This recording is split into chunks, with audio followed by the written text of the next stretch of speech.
Good morning all of you. आप सभी का बीएससी फर्स्ट ईयर की केमिस्ट्री क्लास में स्वागत है। पिछले लेक्चर्स में अपन ने वीएससीपीआर सिद्धांत के कुछ नियम पढ़े थे और उसके आधार पर अपन ने अणुओं की संरचना का अध्ययन किया था।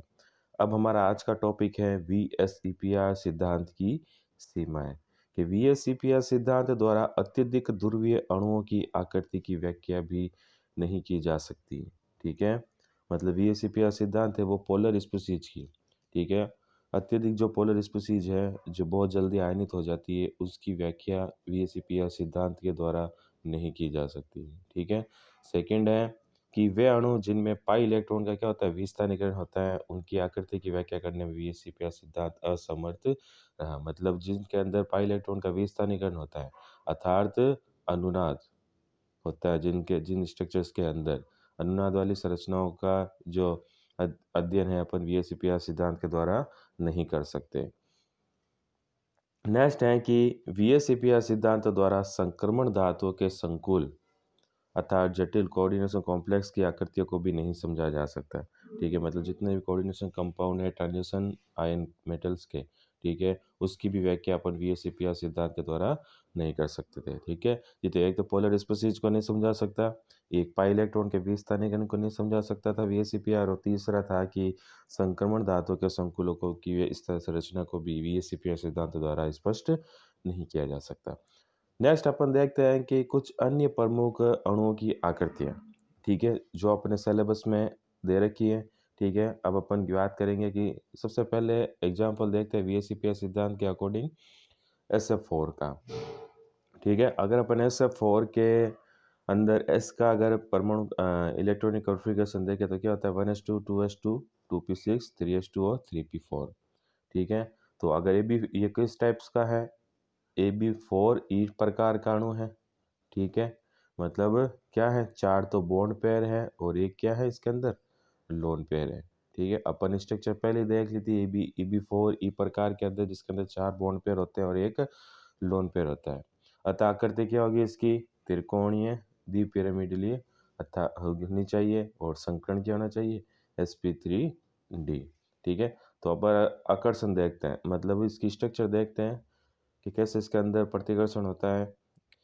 तो अगर इसके अंदर देखें अगर अपन कि अगर लोन पेयर इस सिचुएशन में अगर अपन ड्रॉ करते हैं तो देखिए प्रतिकर्षण अधिक हो रहा है। कैसे कि लोन पेयर और फ्लोरीन इस फ्लोरीन को ज़्यादा प्रतिकर्षित कर रहा है। ठीक है, दोनों की पास पास है, दोनों फ्लोरीन इस लोन पेयर से, तो इसके अंदर क्या होगा प्रतिकर्षण ज़्यादा होगा, और जिसके अंदर प्रतिकर्षण ज़्यादा होता है उसकी जो संरचना है वो क्या होती है कम स्थायी होती है। ठीक है, दूसरी सिचुएशन है कि अगर अपन लोन पेयर को इस सिचुएशन के अंदर ड्रॉ करें, ठीक है, तो ये क्या है दोनों चारों जो फ्लोरीन एटम है उससे बहुत दूर है। ठीक है, तो प्रतिकर्षण क्या होगा इसके अंदर कम होगा, और प्रतिकर्षण कम है तो संरचना क्या होगी ज़्यादा स्थायी होगी। ठीक है, तो इसकी स्ट्रक्चर कैसी होती है डेकुली जैसी। ठीक है, यथार्थ विकृत चतुष्फलकीय होती है किसकी SF4 की। ठीक है, नेक्स्ट अपन देखते हैं ClF3 की संरचना। ठीक है, तो सबसे पहले तो आपको मॉलिक्यूल्स पहचानना है इसके अंदर कि कौन सा इसके अंदर कितने बॉन्ड पेयर हैं कितने लोन पेयर हैं। ठीक है, बॉन्ड पेयर और लोन पेयर आप संकरण की सहायता से निकाल सकते हैं। ठीक है, तो एक तरीका तो ये है कि अगर आपको जो मॉलिक्यूल दे रखा है उसके आप स्ट्रक्चर्स को आइडेंटिफाई कर लो कि कौन से प्रकार का है, जैसे ये B3 और F2 प्रकार का है। ठीक है, अब दूसरा तरीका है इसके संकरण के द्वारा आप इसके लोन पेयर और बॉन्ड पेयर का पता लगा सकते हैं। कैसे देखिएगा, कैसे ClF3 है। ठीक है, Cl के आउटर मोस्ट इलेक्ट्रॉन में कितने इलेक्ट्रॉन है 7। ठीक है, प्लस F के कितने हैं, F के भी 7 है। ठीक है, और यहाँ पर F कितने हैं 3 है। ठीक है, तो 7 और 21 कितने हो गए 7 तो 3 21 और 7 28 हो गए। ठीक है, टोटल 28 इलेक्ट्रॉन है अब इसके अंदर। अब इसके अंदर आपको क्या करना है 8 का भाग देना है। ठीक है, 8 का भाग 28 में कितनी बार जाता है पूरा पूरा 3 बार। ठीक है, 8 3 24। ठीक है, 24 है, अब पीछे क्या बचे 4 बचे, मतलब 28 में से 24 गए कितने बचे 4। ठीक है, तो जितनी बार तो पूरा भाग जाता है वो तो हो गया क्या बॉन्ड पे। ठीक है, अब यहाँ 4 क्या बच गए शेषफल के रूप में, तो शेषफल के रूप में 4 बचे, तो 4 क्या है लोन पेयर इलेक्ट्रॉन है। ठीक है, तो 4 लोन पेयर इलेक्ट्रॉन है तो लोन पेयर कितने हो जाएंगे, मतलब 2 लोन पेयर हो गए, ठीक है, क्योंकि लोन पेयर के अंदर एक लोन पेयर के अंदर 2 इलेक्ट्रॉन होते हैं, 4 इलेक्ट्रॉन है, अर्थात 4 के अंदर 2 का भाग दे तो कितने लोन पेयर हो गए? 2 इलेक्ट्रॉन हो जाते हैं, ठीक है। तो 3 तो बॉन्ड पेयर हैं और 2 लोन पेयर हैं, ठीक है। वापस से देखिएगा कि ClF3 के अंदर टोटल इलेक्ट्रॉन कितने हैं? 28 है, ठीक है। जब 8 से ज़्यादा अगर इलेक्ट्रॉन होता हो तब अपन किसका 8 का भाग देते हैं, ठीक है। 8 का भाग दिया तो कितनी 8 तिरी 24, ठीक है। और पीछे कितने बचे? 4 बचे, ठीक है। तो जितनी बार तो पूरा भाग जाए 8 का इस संख्या में, तो वो तो हो गए बॉन्ड पेयर, ठीक है। पीछे जो शेषफल बचता है, शेषफल इसे 4 है, ठीक है। तो मतलब 4 इलेक्ट्रॉन है, 4 इलेक्ट्रॉन का मतलब एक एक 2 पेयर है। तो पीछे जो शेषफल बचा है उसके अंदर कितने? 2 लोन पेयर हो गए, ठीक है। मतलब 3 तो बॉन्ड पेयर हो गए और 2 लोन पेयर हो गए, ये देखिए, ठीक है। तो कितने अब इस मेथड से आप सीधा इसकी संकरण निकाल सकते हो, ठीक है। तो 3 बॉन्ड पेयर का मतलब sp3 और डी हो गया संकरण इसका, ठीक है। मतलब 5 कक्षक हैं, ठीक है। एक s का हो गया, ठीक है, 3 p के 4 और एक d का। तो अपन इसके स्ट्रक्चर देखें अगर, ठीक है। तो इसके अंदर 2 लोन पेयर हैं अब। तो अगर 2 लोन पेयर की अलग-अलग सिचुएशन देखते हैं अपन ClF3 के अंदर। अगर इस तरीके से इसकी लोन पेयर की सिचुएशन है, ठीक है, एक के अंदर इस तरीके से है और दूसरे के अंदर इस तरीके से है। तो अगर आकृति से जो सेकंड है वो ज़्यादा स्थायी है। क्यों? क्योंकि लोन पेयर विषुवतीय रेखा में स्थित होने से लोन पेयर बॉन्ड पेयर में क्या होगा? प्रतिकर्षण कम होगा। जबकि अगर अपन बाकी अगर आकृतियों की बात करें, ठीक है, इसके अंदर लोन पेयर हैं जो फ्लोरीन के ज़्यादा पास में है, तो इनके बीच में प्रतिकर्षण ज़्यादा है। तीसरे नंबर स्ट्रक्चर की अगर बात करें तो इसमें फ्लोरीन इसमें पास है और इससे भी पास है, तो इन दोनों में ज़्यादा प्रतिकर्षण होगा। लेकिन अगर इसमें बात करें तो लोन पेयर हैं जो कि फ्लोरीन से दोनों दूर हैं, ठीक है। तो क्या होगा? विषुवतीय रेखा में अरेंजमेंट में है, रेखीय है, तो इन दोनों का बॉन्ड पेयर के साथ प्रतिकर्षण कम होता है, अर्थात टी शेप स्ट्रक्चर होती है ClF3 की, ठीक है। क्योंकि अपन लोन पेयर की स्ट्रक्चर को कंसीडर नहीं करते हैं, ठीक है, केवल बॉन्ड पेयर की स्ट्रक्चर को ही मानते हैं, ठीक है। तो देखिए टी शेप स्ट्रक्चर हो गई इसकी, ठीक है।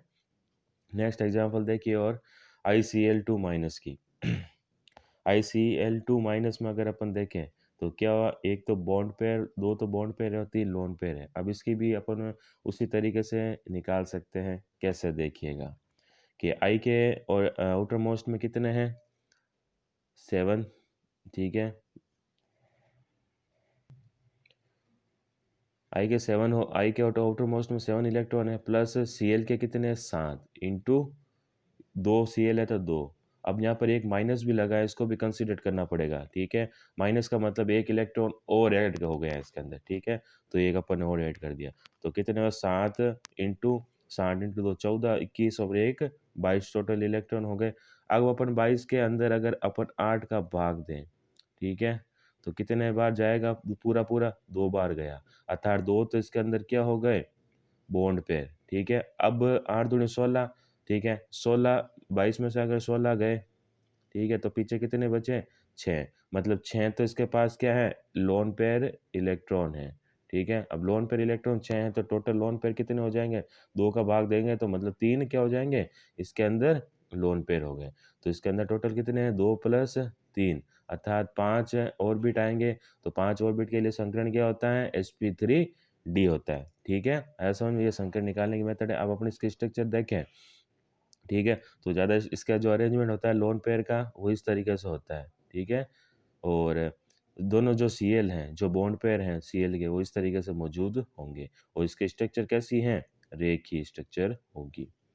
नेक्स्ट अपन अगर ICl4 की बात करें, ठीक है, तो ICl4 में भी उसी तरीके से निकाल सकते हैं अपन, जैसे मैंने संकरण निकालना बताया। इसके अंदर भी बॉन्ड पेयर कितने होंगे?